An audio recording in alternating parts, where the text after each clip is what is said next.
सात संगत जी, प्रेम से कहना धन निरंकार जी। सात संगत जी, दासी स्वागत करती है आप सभी संतों महापुरुषों का आपके ही अपने YouTube चैनल सच्ची गुरु भक्ति पर।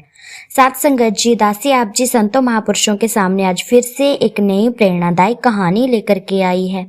आशा करती हूँ कि आप सभी संतों महापुरुषों को जरूर पसंद आएगी। कहानी का शीर्षक है कि सत्संग जाने का क्या कारण होता है, हमें सत्संग क्यों जाना चाहिए। तो आओ चलो जानते हैं सात संगत जी इस कहानी में। सात संगत जी, एक गांव में एक आदमी रहता था। एक दिन वे बहुत बीमार पड़ गया। उसकी तबीयत इतनी खराब हो गई सात संगत जी कि वह बिस्तर छोड़ ही नहीं रहा था। ऐसे लग रहा था जैसे कि मानो उसका अंतिम समय चल रहा हो। सात संगत जी, उसका एक बेटा था। उसने अपने बेटे को समझाते हुए कहा कि उस आदमी से सदा बचना जिसका नाम महावीर हो। सात संगत जी, पुत्र समझ नहीं पाया कि पिताजी आखिर ऐसा क्यों कह रहे हैं। सात संगत जी, पेशे से वे चोर थे। बाप भी चोरी का काम करता था और सात संगत जी बेटे को भी वही काम में उसने लगाया हुआ था। उनका पैसे कमाने का जरिया, परिवार चलाने का जरिया केवल और केवल चोरी करना ही था। तो सात संगत जी अपने बेटे को वह अंतिम समय में समझाते हुए कहता है कि बेटा, हमेशा ही उस सदाचारी आदमी से बच के रहना। जो महावीर होते हैं, जो संत महापुरुष होते हैं, उनसे हमेशा ही बच करके रहना। पुत्र भी चोर था सात संगत जी, और अपने बाप से कम तो नहीं था, कुछ ज्यादा ही था अपने बाप से। फिर भी उसने पूछ लिया कि महावीर से क्यों डरूं मैं। बाप बोला कि मैं तुमसे जो कह रहा हूं उसे मानो नहीं तो अपना धंधा रुक जाएगा, सारी मेहनत बेकार हो जाएगी। बाप ने कहा कि उस आदमी को अगर दूर से भी देखो तो रास्ता बदल लेना, और अगर वह पास ही बोल रहा हो तो कानों में उंगली डाल लेना, उसकी बातें बहुत खतरनाक है। ये कहकर बाप मर गया। फिर सात संगत जी बेटे ने बाप की हिदायतों का पूरा पालन किया और अपने धंधे में खूब तरक्की की। एक दिन भूल हो गई उससे सात संगत जी, क्योंकि रास्ते के उस पार वन में महावीर दिखाई दिए गए उसे। वह जल्दी से भागा, लेकिन अचानक ही महावीर ने बोलना शुरू कर दिया। उस चोर ने कानों में उंगली भी डाल दी, लेकिन आधा बाकी उसके कान में पड़ गया सात संगत जी। महावीर उस समय मृत्यु के बाद की स्थिति के बारे में बता रहे थे। उनके उपदेश का आधा वाक्य चोर के कान में भी पड़ गया। कुछ दिनों के बाद अचानक ही उसे गिरफ्तार कर लिया गया।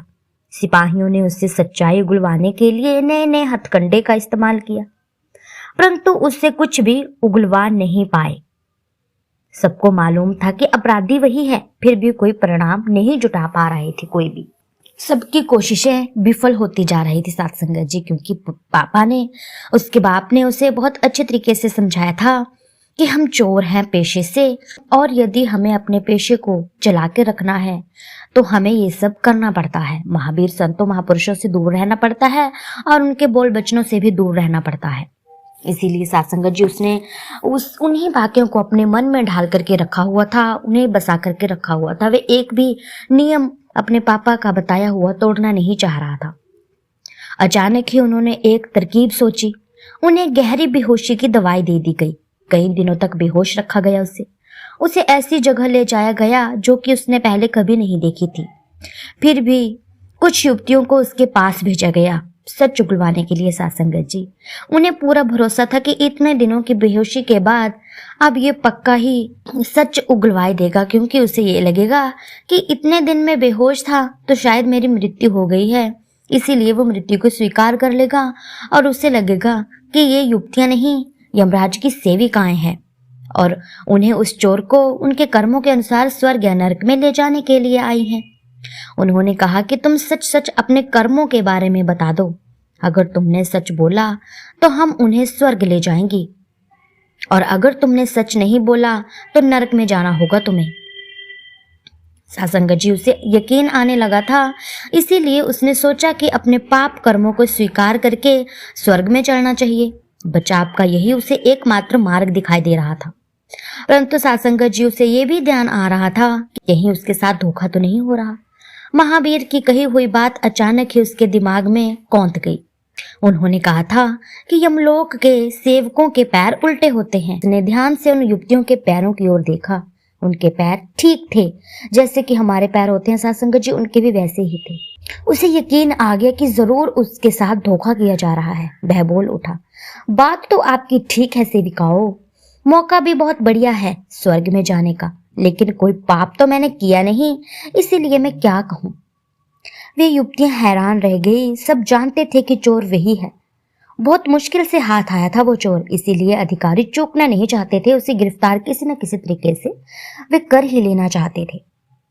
लेकिन सासंगत जी वह सच उगलने के लिए तैयार नहीं हो रहा था। वे सब यही सोच रहे थे कि वो चोर यदि अपना सच स्वीकार कर लेता तो बात ही बन जाती। लेकिन वह चालाक निकला और विवश होकर अधिकारियों को उसे छोड़ना पड़ा। सासंगत वह सोचने लगा कि अगर उसने सच्ची बात बता दी होती तो न जाने उसे मौत की सजा मिलती या कोई और अंजाम होता उसके साथ, क्या पता उसे कैद ही हो जाती। यही सोचता सासंगत जी वह सोचने लगा कि अगर उसने सच्ची बात उन सेविकाओं को बता दी होती, उनके झांसे में फंस गया होता, तो शायद उसे आज मौत हो जाती या किसी प्रकार की उसे सजा मिलती जो कि बहुत ही भयानक होती।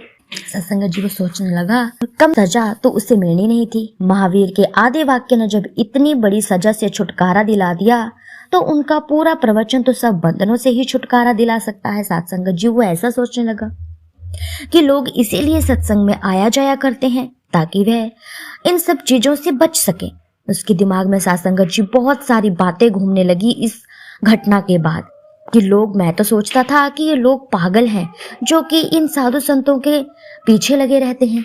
लेकिन सासंगत जी जब उसकी जान बच गई महावीर के आधे वाक्य से तो उसे सब समझ में आ गया कि लोग पागल नहीं हैं, एक्चुअल में हम ही पागल थे जो कि इनके वचनों को सुनना नहीं चाहते थे।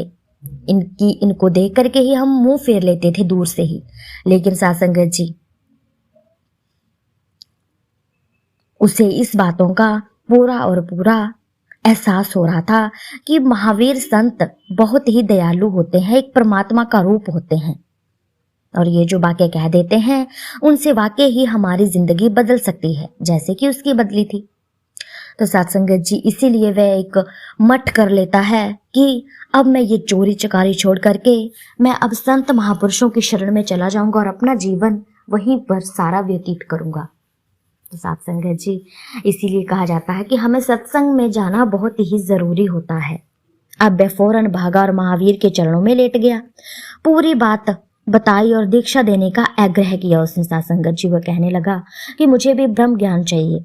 फिर उनके श्री चरणों में ही उनका पुनर्जन्म हो गया। सासंगत जी महापुरुषों की हर बात महान समाधान में छिपी होती है सासंगत जी, लेकिन समाधान उस बात पर अमल करने से ही होता है। यदि हम संतों महापुरुषों की बात पर अमल कर लेंगे तो सत्संगत जी हमारा जीवन धन्य धन्य हो जाएगा और हम इन फालतू के कार्य से पापों से मुक्त हो जाएंगे। इसीलिए सत्संगत जी हमें सत्संग में जरूर जाना चाहिए।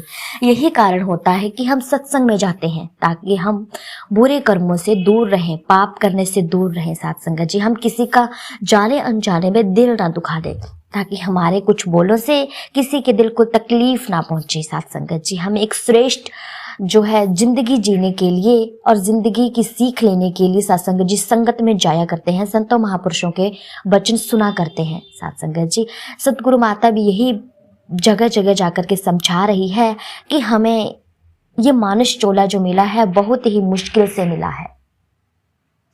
ऐसा मानुष चोला से केवल और केवल 84 लाख जूनों को भुगत करके ही मिलता है, उससे पहले हमें ये चोला नहीं मिलता। और यदि हम इसे भी बेकार में जाने देंगे तो कोई फायदा नहीं होगा, फिर से 84 के गेड़े में फंसना होगा।